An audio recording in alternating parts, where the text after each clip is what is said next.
There you go. We're already talking about it. That is our next topic Yeah. of this That's evening. right. It is The Batman, a 2022 American superhero film based on the DC Comics character Batman. Surprise, surprise. Mm.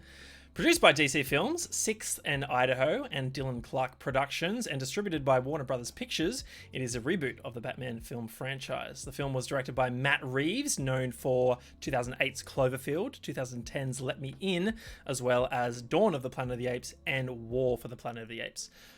He wrote the screenplay with Peter Craig. It stars Robert Pattinson as Bruce Wayne, or Batman, alongside Zoe Kravitz, Paul Dano, Jeffrey Wright, John Turturro, Peter Sarsgaard, Andy Serkis, and Colin Farrell. The film sees Batman, who has been fighting crime in Gotham City for 2 years, uncover corruption while pursuing the Riddler, a serial killer who targets Gotham's elite. Development began after Ben Affleck was cast as Batman in the DC Extended Universe in 2013. Affleck signed on to direct, produce, co-write, and star in The Batman, but had reservations about the project and dropped out. Reeves took over and reworked the story, removing the DCEU connections. He sought to explore Batman's detective side more than previous films, drawing inspiration from Alfred Hitchcock, the New Hollywood era, and comics such as Year One, The Long Halloween, and Ego. Pattinson was cast in May 2019, with further casting in late 2019. Principal photography took place in the UK and Chicago between January 2020 and March of last year.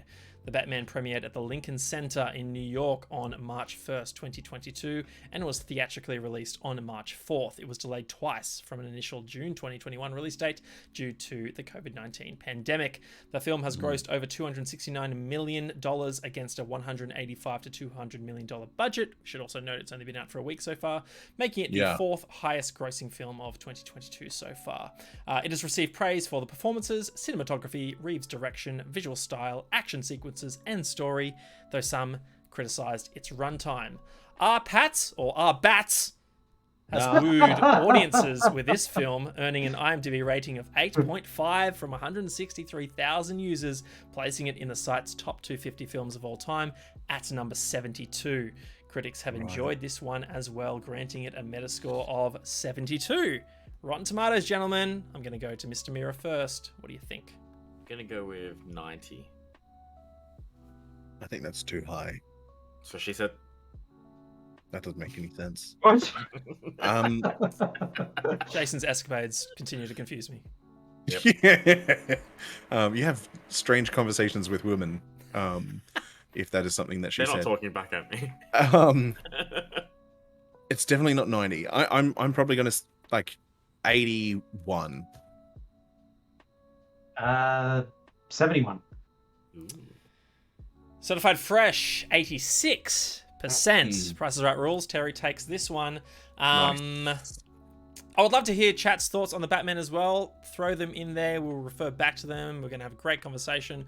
I do want to get top line thoughts first. We won't go too deep for each person, and then we'll dive into more detail later. So Terry, the Batman, sir. It's been a while since we've seen the Bats in his own film. Yeah, standalone, not mixed or blended or encroached upon by other characters from within the franchise. So that's it. What are your thoughts?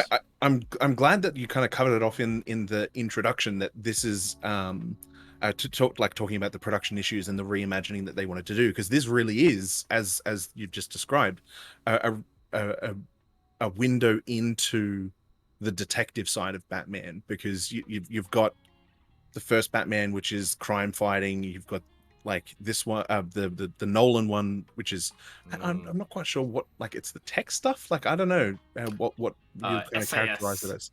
Yeah, like it's like the and this one, Ultra. Yeah, and this one is very much the gumshoe detective, without, like, film noir detective, not gumshoe detective, kind of film. I really enjoyed the sequences where you see him just being in the room, and everyone's like, are you serious? Like, what? You can't have this guy here.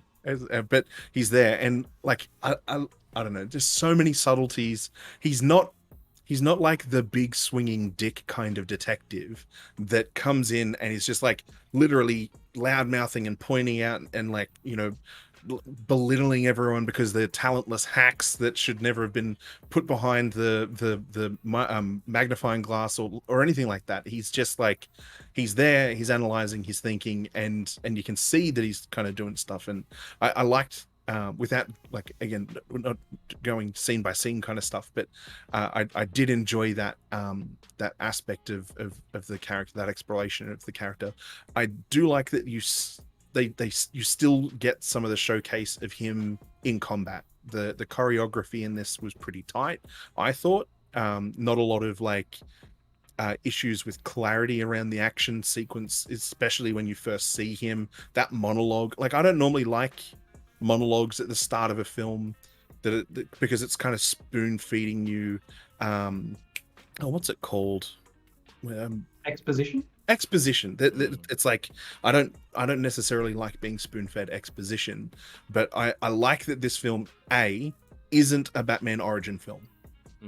It, like, we're not seeing his parents die and him going through this broody kind of session as to how he became Batman.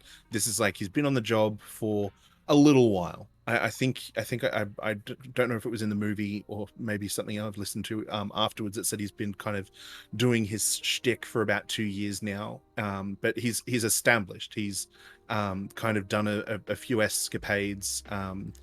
It kind of, in essence, the what's the guy's name? Not Falcone, the other one. Maroni. So the Maroni Syndicate, which is like the syndicate that Christian Bale's Batman brought down in the first Batman film. This is post those events, and so it's kind of similar time frame chronologically as to what was unfolding, but a little bit further along. And yeah, I don't know. I like that take. You've got like criminals in that opening sequence as like he's kind of talking about like they look in the shadows and they think that I might be there, and like that was the point, the reputation, the symbol of who he was, and like that's present in the behavior of these petty thugs and criminals. But then you've got these other ones that just don't seem to care, and they're the ones that I'm glad get the snot beaten out of them. Yeah, I don't know. There's issues with the film that I don't necessarily like, but by and large, I came out of this very thoroughly impressed. I enjoyed it. I again went in with low expectations, had those expectations well and truly blown away. I found the visuals nice because it's dark, because it's a film noir kind of detective film. It is meant to be a darker color palette, almost leaning towards grayscale, but you've got like nice bright oranges or like burnt oranges in the mix, and some other warmer touches of color in the mix, and then like random pops of color in like costumes, like the wig that Zoe Kravitz's character wears at one point in the film. It's like it's like as red as my beanie, just virulent bright neon kind of thing in a relatively shady dark space. Yeah, I liked it. I liked that the contention, like I don't know. I feel mixed about the villain and Batman's interplay. Like, he is incredibly intelligent and he is working things out, but like he consistently, like, I feel like he is a rat in a maze, to use an illustration from within the film.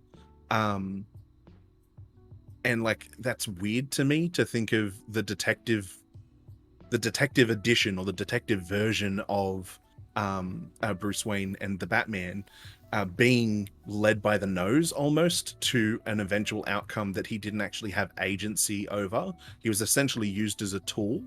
And that, like, I don't know, I think it's testament to the genius or the brains of that villain.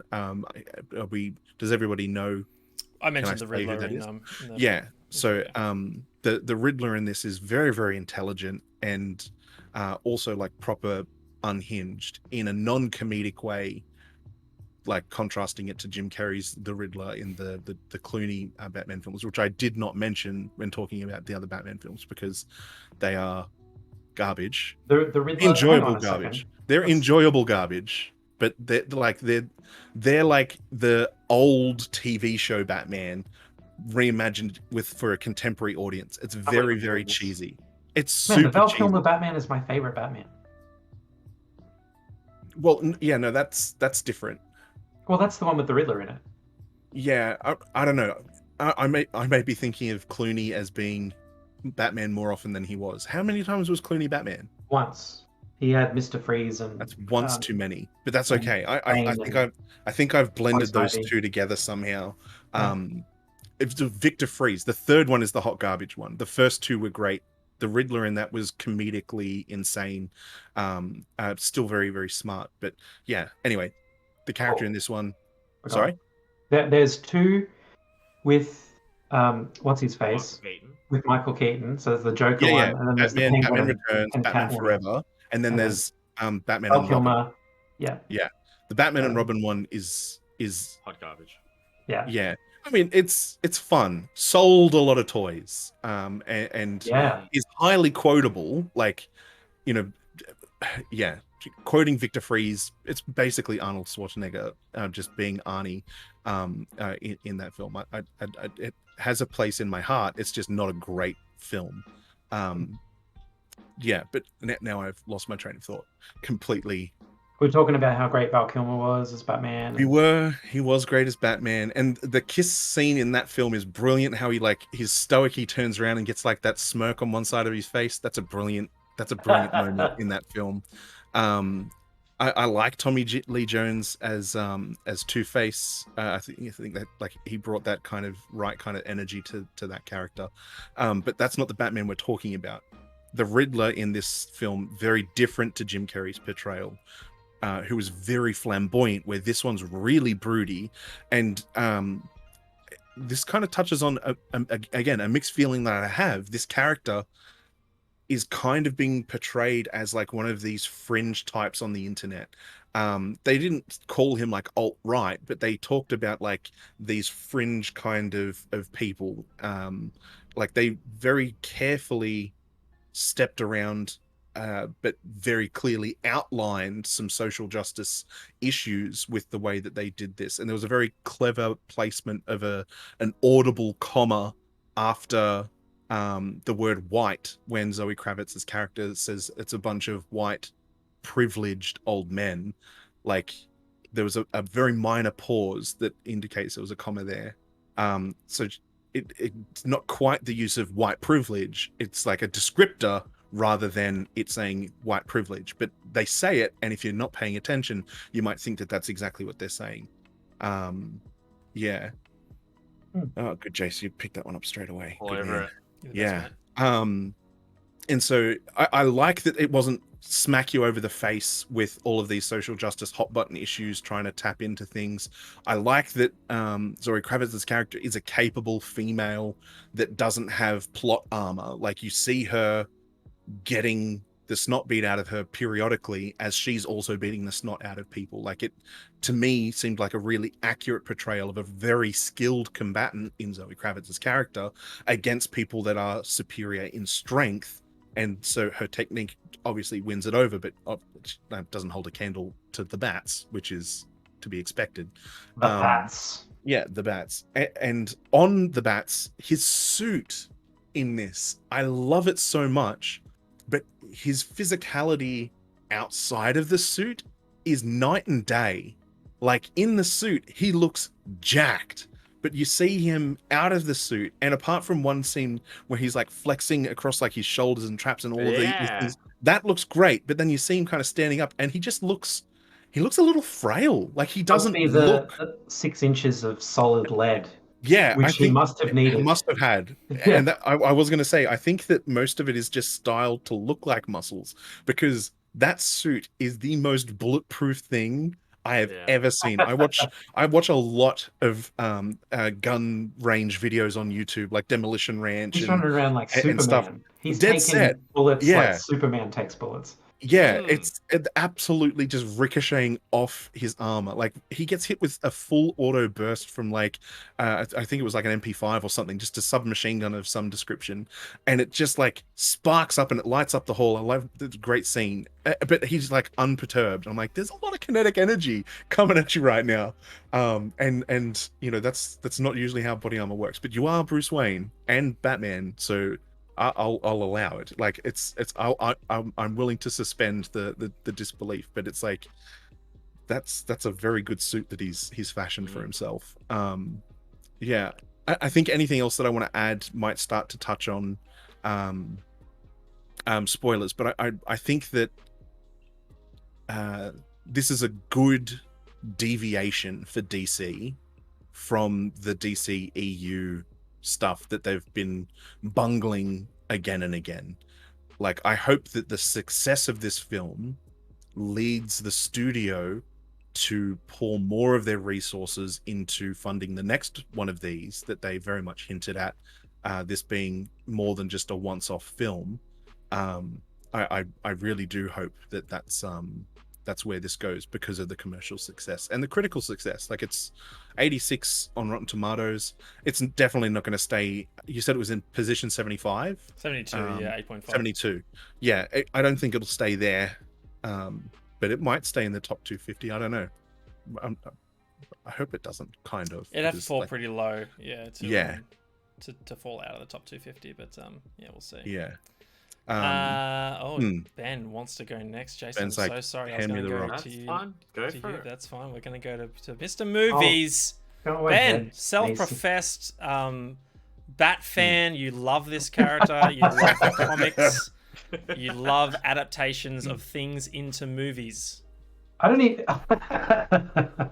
I don't.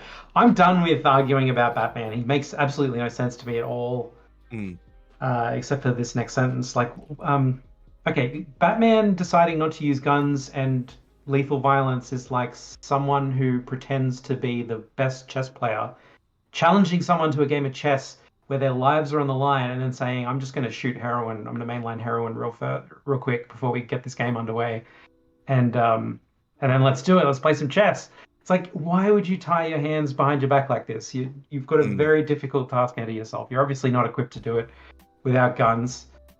Get a gun, Batman. Yeah. And License to carry.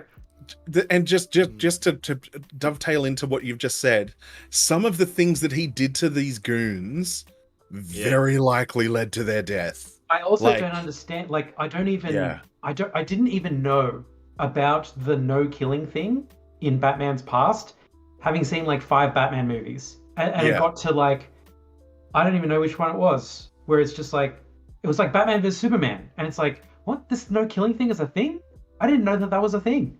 But I yeah, thought it he was, killed you know, it's a people in PG Batman vs. movie. Oh, right, because he kills people and then people made a big deal out of it. That would I have been guess, you. yeah. Yeah. But I was Yeah. just like, the whole time, I was just like, he's taken out goons, he's taken out the big bad at the end, but it's a family-friendly film, so he's not murdering no people. It's just like every other action hero that he's probably killing guys. I don't know. It wasn't even a question for me, and then it just came about. Anyway, I'm talking about Batman too much. I don't want to talk about Batman. Lots of things I agree. Literally talking about the film called Batman. No, I want to talk about the movie, The Batman. I don't want to talk about the The Batman character. character Awesome and Batman, how yeah. he's like, Yeah. how he's like the smartest being on the planet and all this kind of just ridiculousness. I heard Jason Hendricks say that just now when you said that. Luke Fuller says it in my head. Oh, how yeah, how that he's, too. How he's like, he's always like 50 steps ahead of you. He's like the smartest detective in the like. It doesn't matter. Let's move on. Did you guys please See ya. answer me? Please tell me that someone else was impressed as I was with the score of this film. 100%. Yes. I Yep. didn't even care about the movie. I was just so entranced by the score. Like the Something in the Way by Nirvana plays at the start.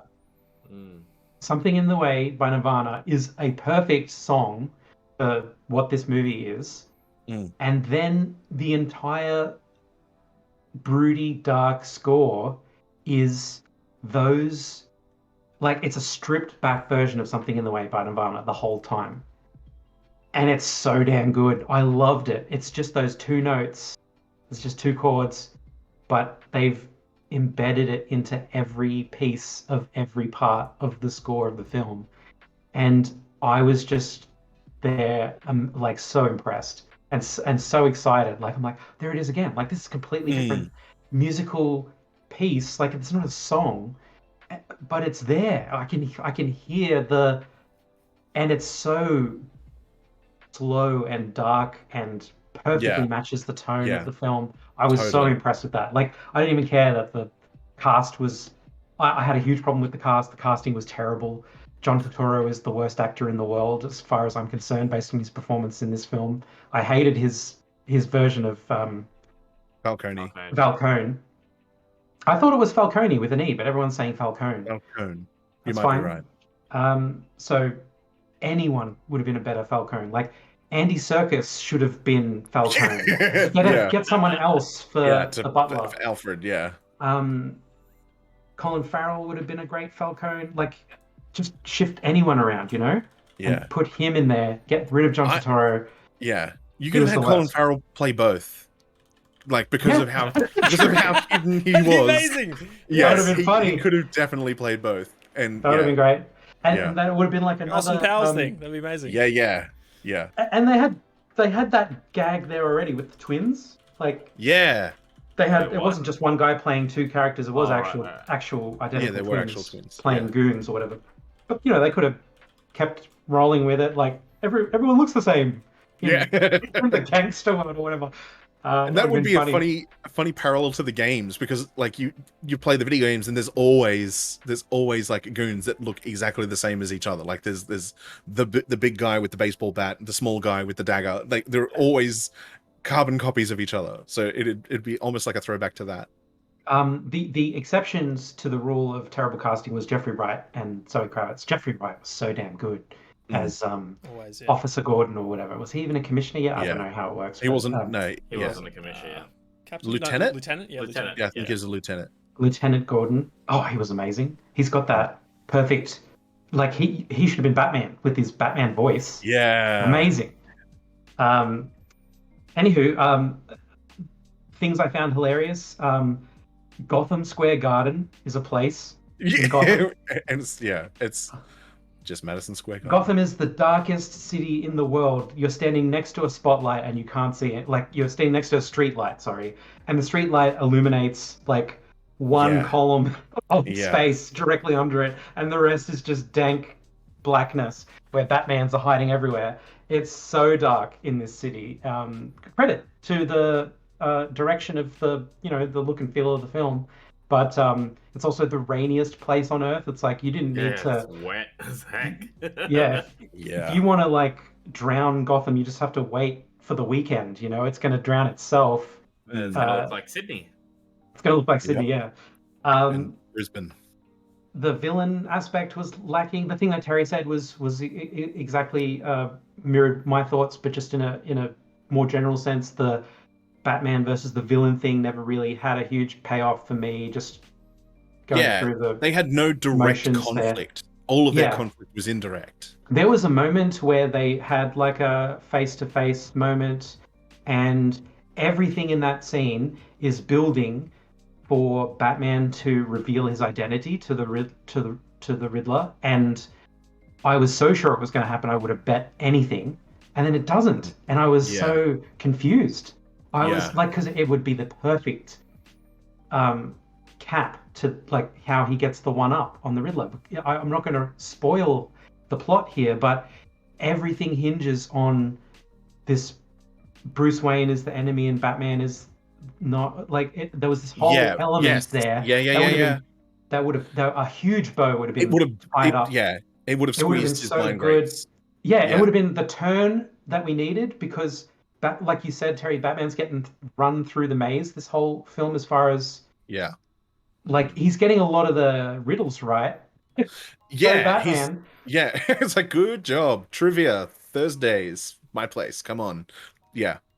But he's not the smartest guy in the room. He never has that detective moment where he's like, doing the monologuing of the bad guy, where he's telling us how he solved the case, or Yeah. or telling the bad guy where he went wrong, or something where he elevates his intelligence above everybody else. It's like, I've been watching this whole time, and now I've put it all together, and here's the answer or anything. He doesn't have that. He's just got chase the villains and beat them up, kind of.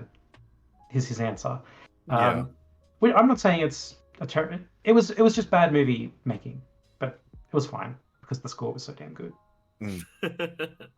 I totally agree with Terry. Thank God there's no DC tie-ins. Thank God nobody mentions There's Superman or something. There's no wink to what somebody's doing down at Metropolis. It's it would have ruined everything if they tried to do something like that. It would have just been terrible.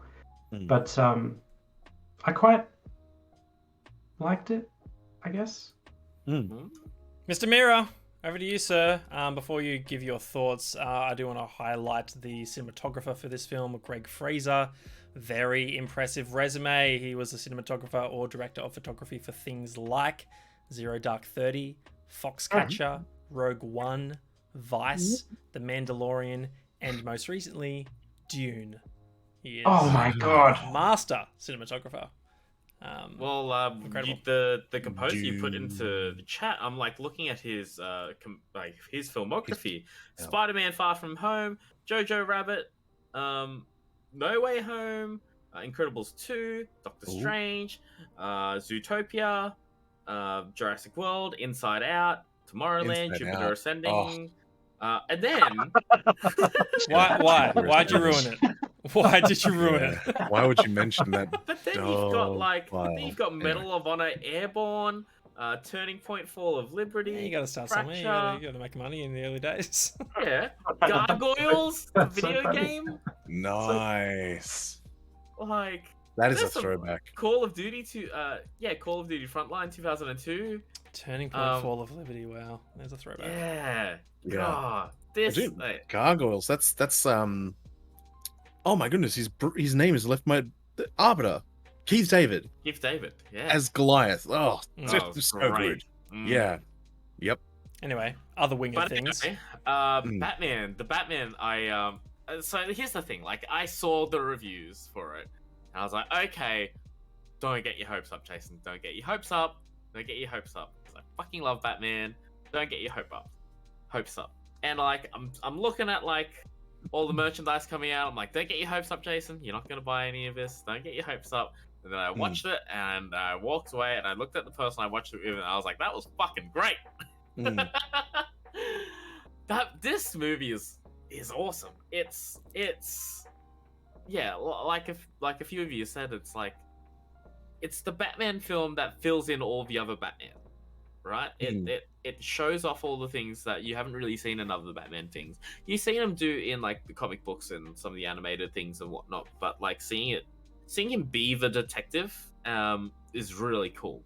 Like I was talking to one of my coworkers today, and she was like, "Yeah, I didn't realize like Batman was like a detective." And like the more I think about it, it just makes sense because DC is Detective Comics, and I'm like, yeah, like that's the Batman. And yeah, it was really cool. Like, from the start, it set the tone really well. Can I spoil the first 5 minutes of the film? Sure. So like you have one expectation of something, and then it turns dark, and I'm like, ooh, this is what we're in for. Sweet, I'm all in. And then you have that monologue of things, and then you see the Crims do their thing, and then he comes out and does his thing. It's like, I like that you ask for permission to spoil and then completely just vagify everything you've just said. And things happen, and when Ben said no. Ben said no. So I why are you listening to Ben? It was a fun night. Go for it. So yeah, well, just like you have the expectation of like, okay, someone's looking through the scope of like a binoculars, and then you think, okay, because like Batman scoping his target, whatever, and it like hard turns into like horror territory. Yeah, and I was like, oh, that's not Batman behind him. So yeah, that was really, really cool. That set my expectations for the film really well. yeah, I was interested to see if Robert Pattinson would do like a Batman voice, and he clearly did. I think it would have been nice to see him do his own take of a Batman voice, but he just went with the Christian Bale type like thing, not as gruff, but yeah, I did appreciate that Ben Affleck's Batman was helped by like modulation in the voice to hide his appearance. The set design was really cool.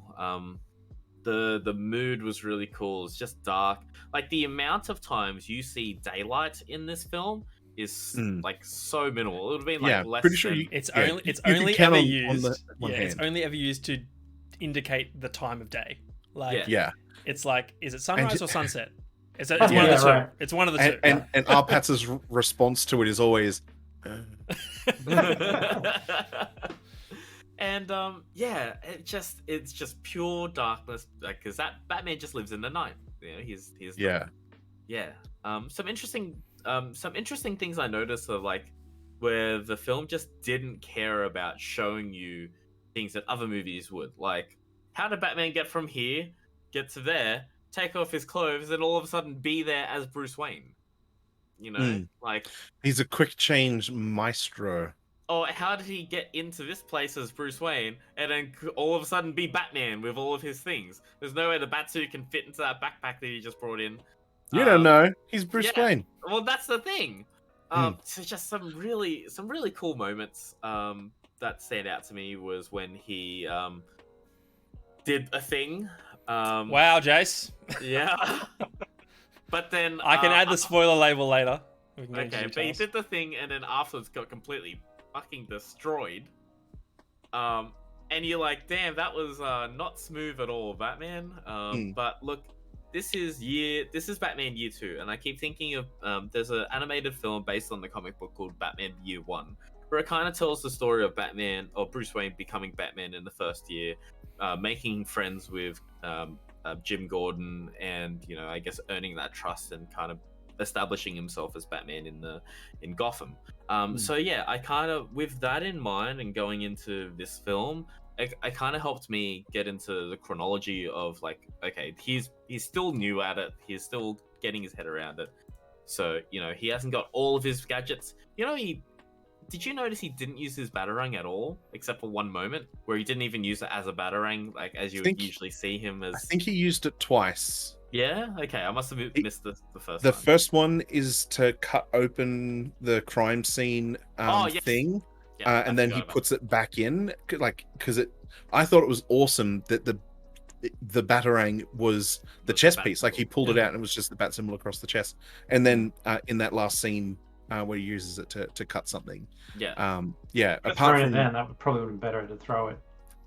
yeah, That's what I thought too, but what? Yeah. Speaking of that moment there, the movie, like a lot of criticism about the runtime, I can only think of one moment where I thought, "Whew, this is dragging on a little bit," and that was that moment that Ben just alluded to towards the end of the film. I was like I get it. The rest of the film, you like quickly cut from him being here to quickly over there, but you have to slow this part down. You have to show him laboriously get from one end to the other. And help these other people. Like, that was the only moment where I was like, ugh. But otherwise, I'm like, yeah, it's thought kind this of movie was important. supposed to be long, I will say it's kind of important in those action sequences to have, because this is one of my, when done poorly, and it's one of my bigger criticisms of the Transformers, not Revenge of the Fallen, I think it is. The one where there's the Destructicons and they hit it with a railgun in Egypt. Anyway, there's like an action sequence with Shia LaBeouf. They're in like desert and there's some small ruins. And then all of a sudden they're in like this really massive tomb kind of internal space that you don't see anywhere. And there's like massive like external shots of this action sequence that's happening, and so like and it completely takes me out, because I'm like, this is obviously a completely different location, divorced completely from where they were. And so I like, Not to read. sorry, That's what takes you out of the No, giant no. robot cars fighting. It's one thing that takes me out. I'm not saying in that specific instance. Like obviously you suspend your disbelief, but it's like one of the criticisms for that type of film that I have is those like I don't know, is it a continuity error? Yeah. Is it like a storyboarding issue? Like where are we? And the equivalent to use this, he's on like these catwalk kind of gantry things in this action sequence in the end of the film, and he's not kind of bamfing around the place because you couldn't explain how he was able to, like, it'd be the same as like having the completely wrong background of him like walking somewhere. It's like he's now in the cityscape. Like how did we get to the cityscape? Like that doesn't make any sense. Like it's important to have a sense of grounding in action sequences where the things that are unfolding make logical sense. Yeah, I'm not talking about the action sequence. I'm talking about the sequence after that action sequence. Where he's coming out of the water and going to and he's just like taking his time. Yeah, action sequences. I really loved the one that was like Equilibrium, where the only light source, like the muzzle flashes. I Yeah, was going to say the whole thing. Cool. That was cool. Sorry, Ben. Yeah. But that was where he got unloaded on full auto at like, and you see it like tink all up his armor, and it doesn't seem to bother him at all. No artificial lighting in that scene. That was all real muzzle flash or all the effects from the actual guns. Pretty cool. Wow, that would have been dangerous. Yeah. Well, maybe it's just like what special blanks or something. Yeah, you have to, but you still have to literally explode something, and you're like right next to it, doing right stunts and stuff. Very dangerous. Like just those blanks are still like gonna hurt something. On the lighting thing, I watched this, as I said, with Lachlan and Kirsten, and one of the things Lachlan said at the end was the film was really, really dark, and I'm like, I didn't mind that, but I wanted to touch on his contribution to my thoughts, because there were some scenes and sequences that didn't make sense for them to be dark. Like Ben said, you've got like the Gotham Square Garden, but like the police station where he's like running away from the cops, it's like incredibly dark. It's like, yeah, it's very, very muted colors, and I actually that's one of my gripes. This is more about the art style than it is about the. But I mean, everyone must have headaches with how low all of the lights are. Like they haven't developed a proper globe or fluorescent things. Everything is very, very low lit, and it just doesn't make sense in some of those scenes for it to be as dimly lit as it appears to be. But like, interesting. I don't have that thought at all. That sequence has the funniest thing when he's running from all the cops. The sound effect of all the cops running at the same time and yelling, and it's just it's a parody on itself almost. The sound, the rabble of 100 cops going as they're running. And it stops when they stop. Like they stop because he's just jumped off the roof or whatever. He's escaped, and that's when they stop running and stop making noise. So good. And they do it later as well. At a point, they're running after, not Batman this time, but running after the bad guy who's almost in their clutches or what have you. And it's the same thing again. It's like 5 cops and they're all running and they're going. It's really. I don't know if it was an accident, but I laughed a lot. I love that.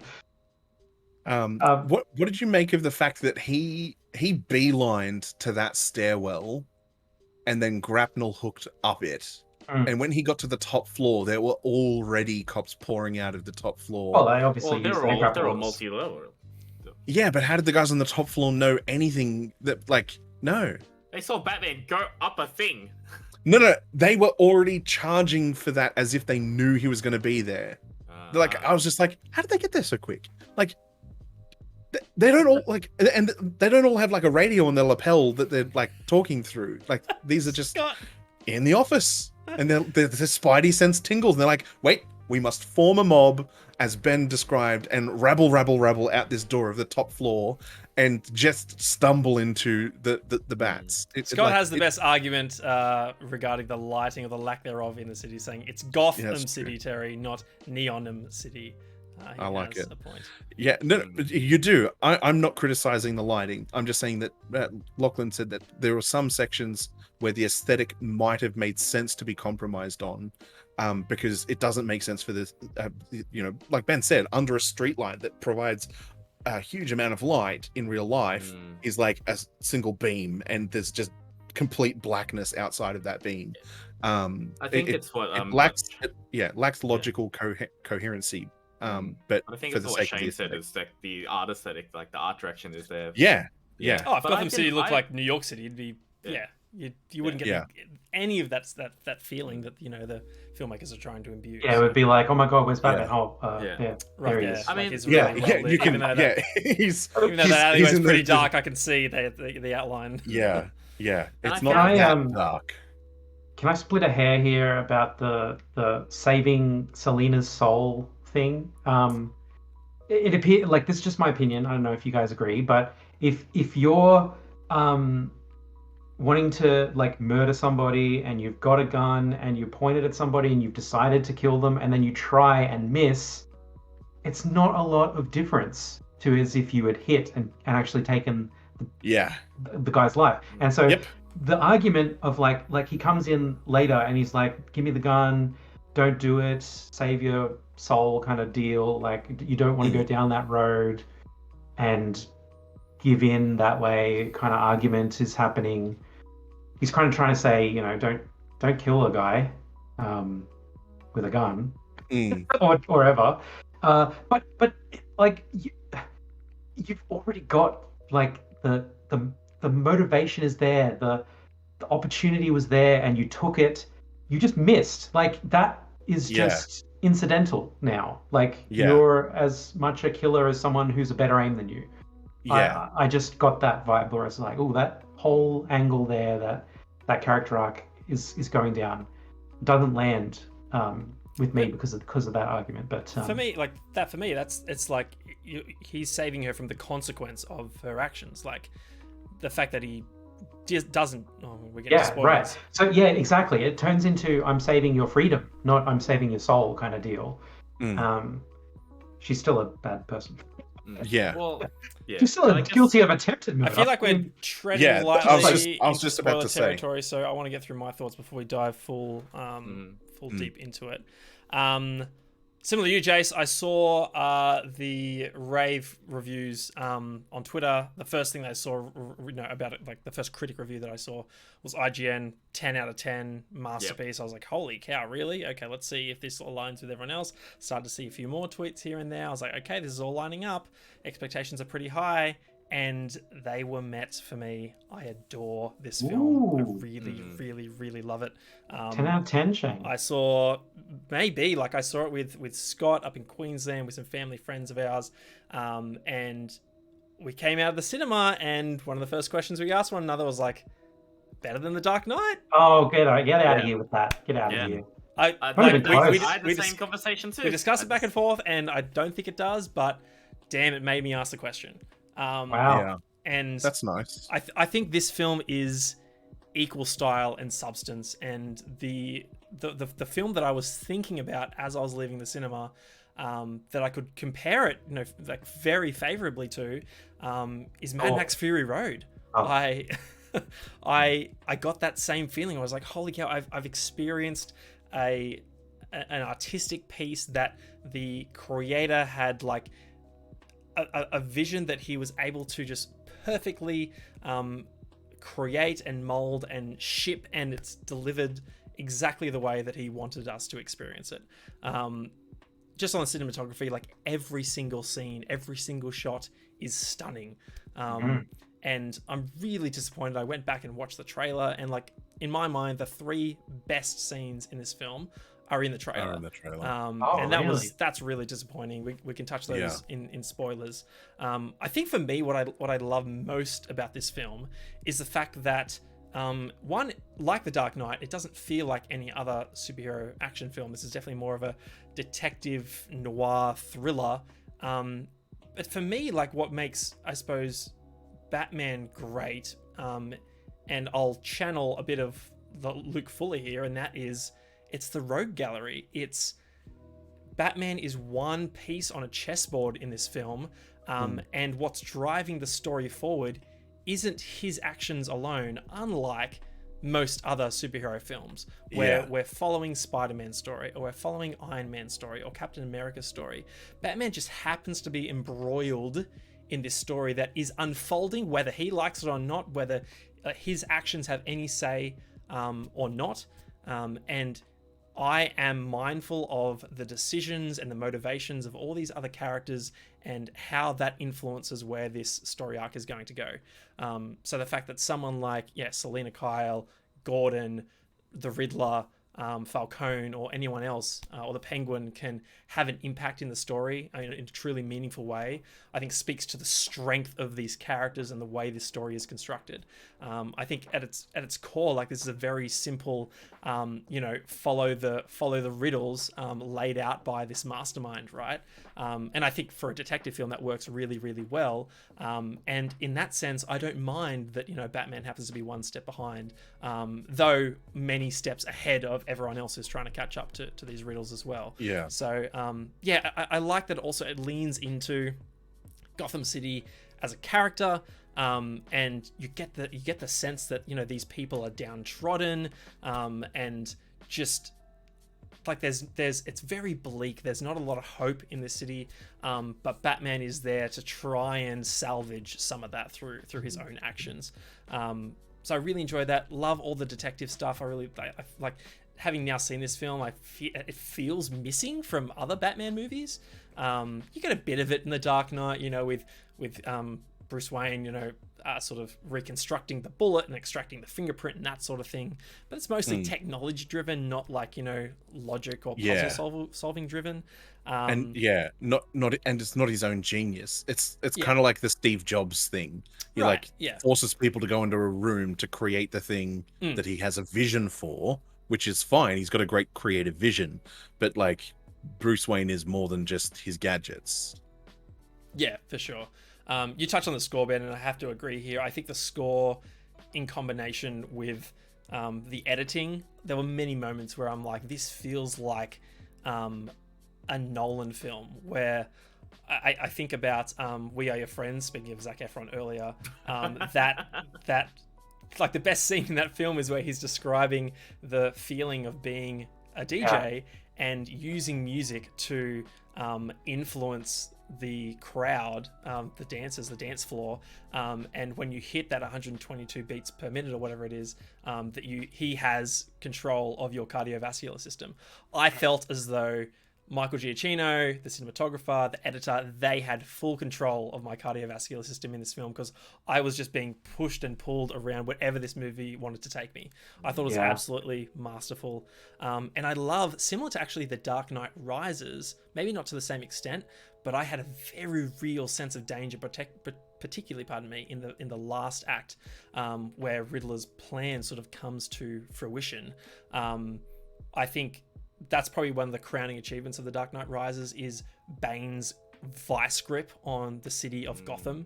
And I don't quite feel that same sense of threat here, but maybe that's because Bane's plan was just like total control. Like, let's bury, the entire Gotham police force underground, and also we're going to blow up every bridge to escape this city.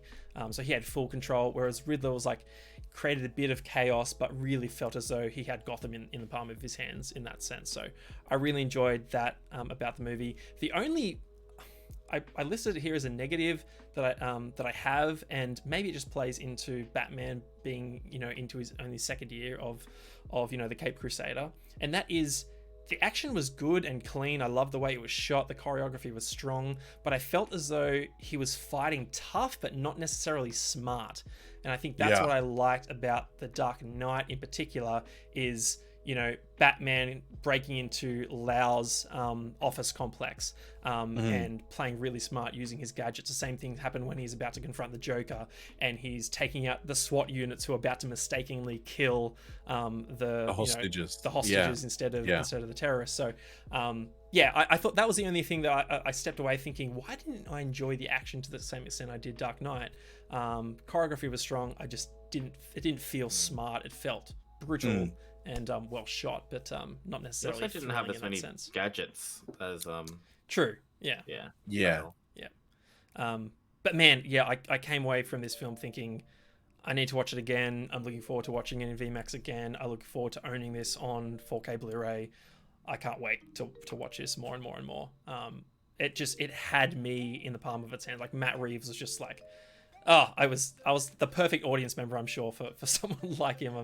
I'm so thrilled that this movie is fantastic, and I think it goes to show that there are other ways to do great superhero films other than how Marvel's handling it right now. And I really hope off the back of this, and Joker previously, obviously not a superhero film, but tied to that universe, that they can achieve great things when you work with filmmakers that know what they're doing, understand the character and the potential of these IPs. So I'm really hopeful.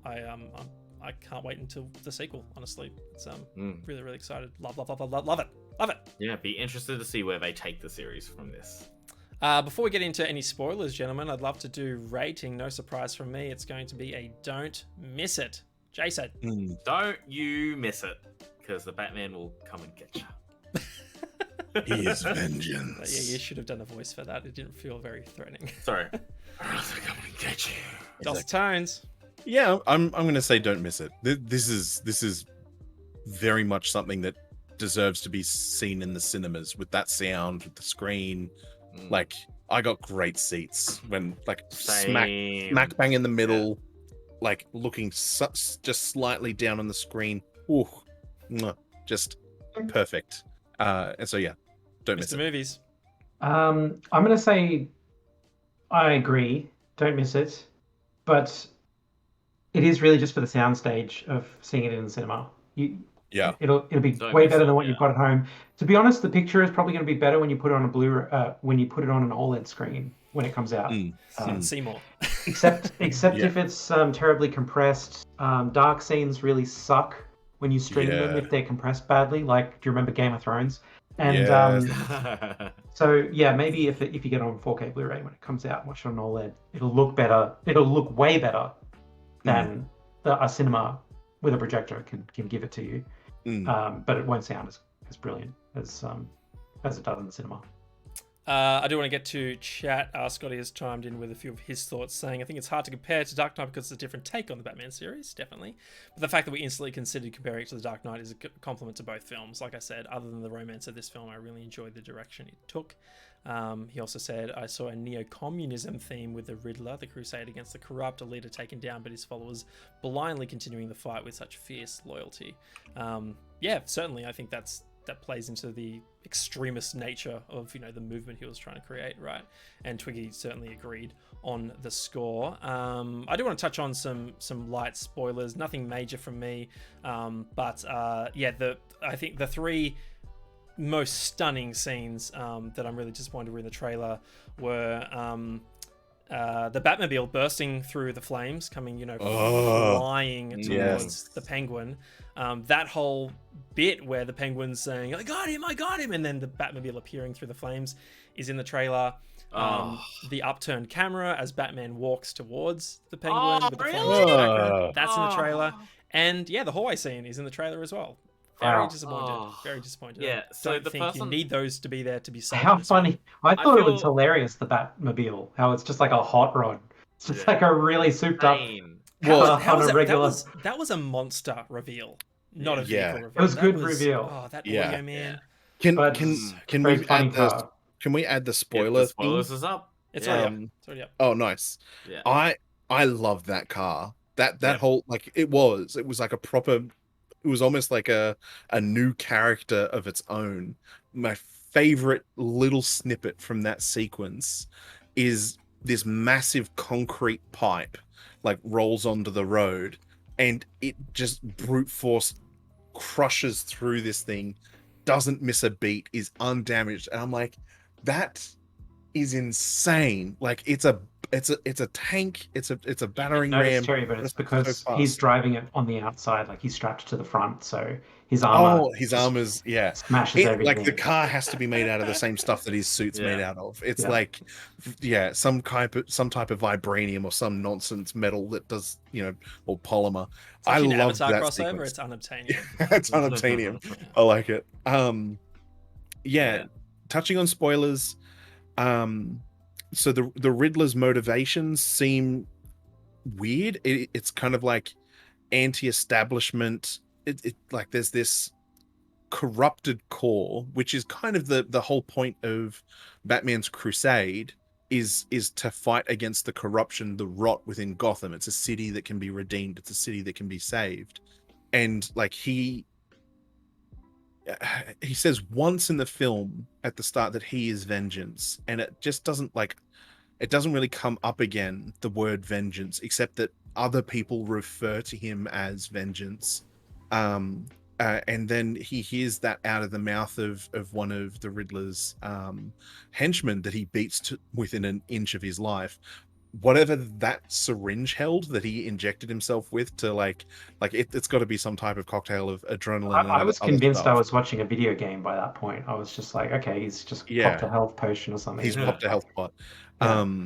It did make me want to play the Arkham games. Like I'm seriously considering going back. I'm in just such a mood for bats now. So good. But the idea of him coming to the realization that his crusade of vengeance, which is established at the start of the film, isn't the way that he needs to go. And I think it was Scott that said in the chat a little while ago, it would have been nice to see, because the overtures were being made to Bruce Wayne by the mayoral candidate, who ends up being the spoiler that wins by default, because the other one is dead, the other candidate. But it would have been nice to see that kind of come full circle, to use Scott's point. The next day, Batman's still there helping out on scene. Like he could have noped out after saving the mayor and then rocked up as Bruce Wayne and started getting to work with the philanthropic side, the Bruce Wayne side of his repertoire of combating the rot, because there's an emergency happening right now. It's not like I got to go back and change. No, but we've established that he can change rapidly. Like he doesn't have to be in a tuxedo everywhere he goes. I'm just saying he wrote it in his diary himself. He says like vengeance isn't what I'm about. I'm about like producing a different kind of change, and that's him. Yeah, taking that step in that new direction that he's going to help people. Give them hope instead of dread. Well, I think it should be criminals should have dread, but good people shouldn't also have a sense of dread. There should be something to hope for. There was a hot take. Well, he needs to give hope to the criminals too, that they can change themselves for the better. Like the subtitle for this movie is like orphans battle off or something, like the biggest orphan fight you'll ever see. Where you've got just like what happens on each side of the tracks when the whole world doesn't care about you anymore. You've lost everybody that cares about you. But if there was someone out there to give hope to these little orphans, they might not have turned out so bad. Yeah, I think that's fair, and that kind of speaks to that corruption thing. I just don't. Yeah, I don't know. Next top orphan. Next top orphan. Fantastic, Scott. Why isn't Scott on here with us? He camera shy. Yeah. Light spoiler for me, but I thought it was hilarious. I love the little detail where Penguin is tied up at the feet and they start going away, and he starts like waddling like a penguin. I was like, "Where are you going?" I turned to Scott. I was like, "It's like a penguin." Yeah. Amazing. Speaking of like hit the Rogues Gallery, did you guys see it when they were putting up like it was one in the Riddler video, all of these words are coming up, and one thing came up and said hush.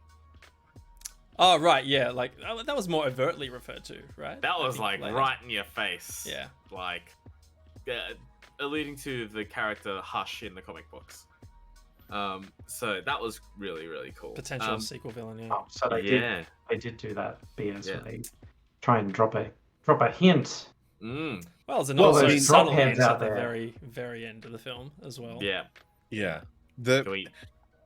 Well, We're in I spoiler think territory. obvious it was Joker. in spoiler territory. I thought the most ridiculous thing about the plot in this film was that nobody suspected the $1 billion unmanaged wealth fund that Yeah. you know, like he's reading about it and he's like, huh. Yeah. Yeah. What if that plays into anything? $1 billion just sitting there. And Uh, it's so consistently referred to. Yeah. That it Like, should duh. have some oversight over it, or like maybe someone should just look at what those ledgers were.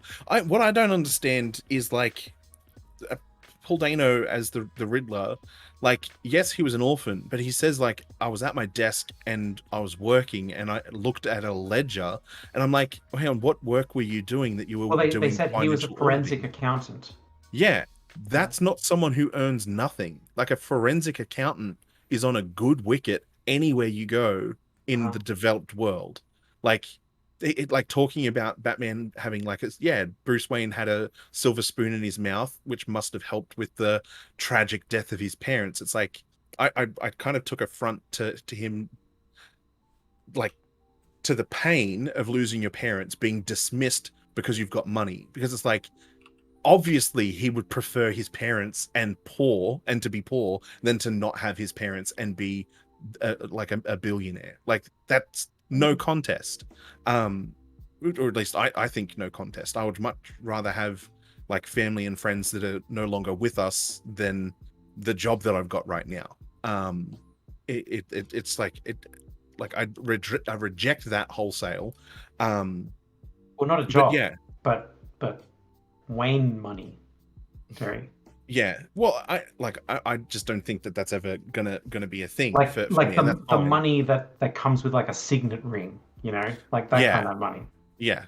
What does Bill Burr call it? Fuck you money, I think it is. I think he calls it, because it's where someone asks you to do something and you're allowed to say fuck you to them because of how much money you have. He made a joke about something. Anyway, I love Bill Burr. I just don't know. The premise that this guy was an orphan and is just like a fringe person when he was a forensic accountant, obviously incredibly smart. Like, you can take a job outside of the city. Like, if you hate Gotham enough because like your childhood there was traumatic, and you end up lifting yourself up out of that, getting through university to become a forensic accountant, leave.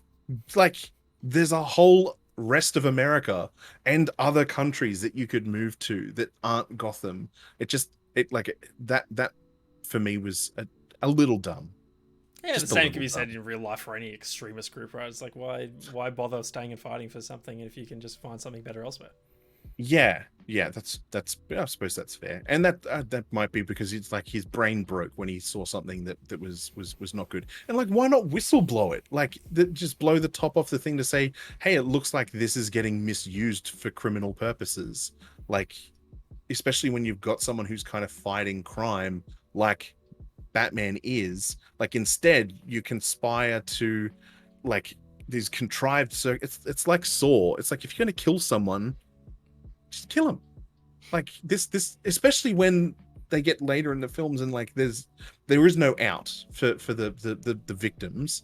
Like, I don't know. It's The movie murder was with very extra Saw-like steps. too, with like the way that he would put them in a trap and then make them solve a riddle, and all that kind of exactly. stuff. And like the stuff around the neck with explosives, all of that, and the voyeuristic nature of his interactions with his victims and the other characters, very much like that. So I don't know, I still really enjoy the film. I want to see it again at the cinemas, but I also kind of want to wait, like you just mentioned, Ben, to see it on like a Blu-ray in 4K, or man it, like if we can get a digital download copy that isn't horribly or horrendously compressed, like that we can download the full file or something like that. That would be Amazeballs. I'm 'Cause 100% I would getting like a to see 4K it again. Blu-ray of this one. I remember watching Infinity War for the first time on the OLED, and there was detail in that film that I didn't know You existed. didn't know. All Yeah. right.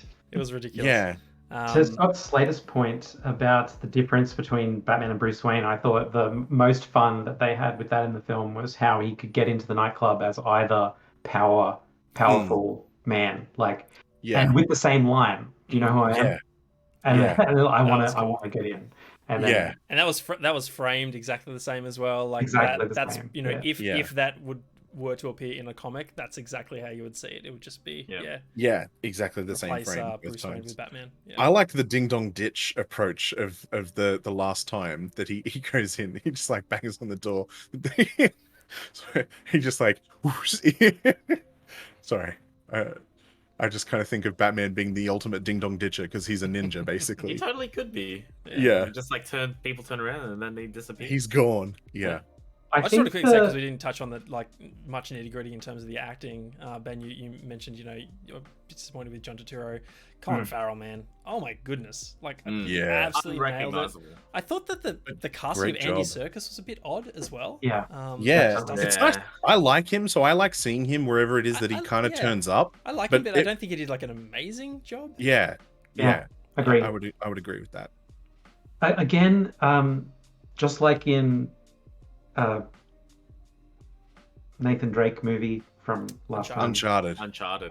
Just like Uncharted, like what's with this stigma of having a parent that's died in movies where you just like all Andy Serkis would do every scene is mention Bruce Wayne's dead daddy, and it would be like this huge gong that's just happened. It's like, mate, it happened so many years. We know he's dead. Like, what are we doing with this? Like, your dad would have wanted it. You know, it's like, can we just? Well, I think we just talk about it like it's just like any other thing instead of like we're having a back and forth, and then he like goes over the top with like, "Oh, father," and it's like, can't believe you played that card. Yeah, he's like the only thing that there is in my whole life is my dead daddy. Is the Bruce Wayne story. Well, I think he hammers it because that's the eventual, eventually. And like I said, what I would have liked to have seen is Bruce Wayne kind of kick it into gear and actually start fighting this from more than one front. Is doing the philanthropic work that his father would have wanted him to do and would have been doing himself if he weren't brutally killed. Like I have a theory as to why they didn't bother trying to do that apart from the 3-hour runtime, and that's this movie is handicapped by the fact that it exists after The Dark Knight has come out, and there's too many people out there incorrectly trying to they're asking all the wrong questions, like how are they going to do Batman's voice, how are they going to do the car, how are they going to asking all the questions as if they've just watched The Dark Knight, and The Dark Knight has just put down all these bullet points, like here's what the car is, here's how he does his gruff voice, here's how he thinks about handling fights with guns, all that kind of stuff. The same can be said about fights with James knives. Bond. Like, you know, what car is he going to use? What gadgets is he going to use? What Bond villain is he going to fight against? But that's like half what the I'm fun. trying to say is the whole conversation is what's the new take on Batman gonna be? And this would just be another point that's brought up just for comparison purposes. For the sake of making there's a comparison. There's that whole avenue which I love in the Dark Knight trilogy where he'll sacrifice his reputation as Bruce Wayne constantly, so that so that he can get away with not being around, so that he can continue to Batman it up and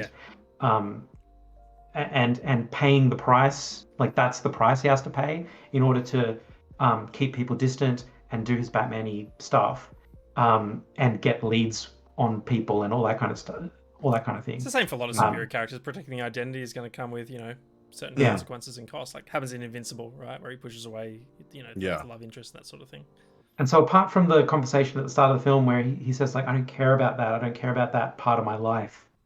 Yeah. This is who I am, and this is how I'm helping the city and all that kind of stuff. Apart from that, yeah, they didn't dive into that whole how can Bruce Wayne be part of the solution in a way. Exactly, be part of the solution. And again, I just think that the answer is because it would just raise another point that was already raised in The Dark Knight. Like, it's just your hands are tied behind your back a little bit when you're making this film because everybody is there, sitting there going like, is this better than The Dark Knight? It's like, it's not a valid question. Is this better than any other film? Is this, is this better than Apollo 13? Is just a valid enough question as is this better than The Dark Knight, as far as I'm concerned. To me, I think the I wish I mentioned this earlier in my review before we dove into spoilers, and that is I think you take off the bad ears and call this something else. I think this is a phenomenal action thriller film, and I'd be getting to the end of the 3-hour runtime thinking to myself, this is one of my new favorite action franchises. I can't wait for this character to return because this city, these characters, this action, this story was all so amazing. I think that's like the biggest compliment I can pay this film. I was so riveted that it wasn't necessarily because he was Batman, to my point. Like, this was just a great cinematic experience. So anyway, we've hit an hour and 10 on our review, so we're going to wrap it up here. That is The Batman. It's in cinemas right now. Go check it out.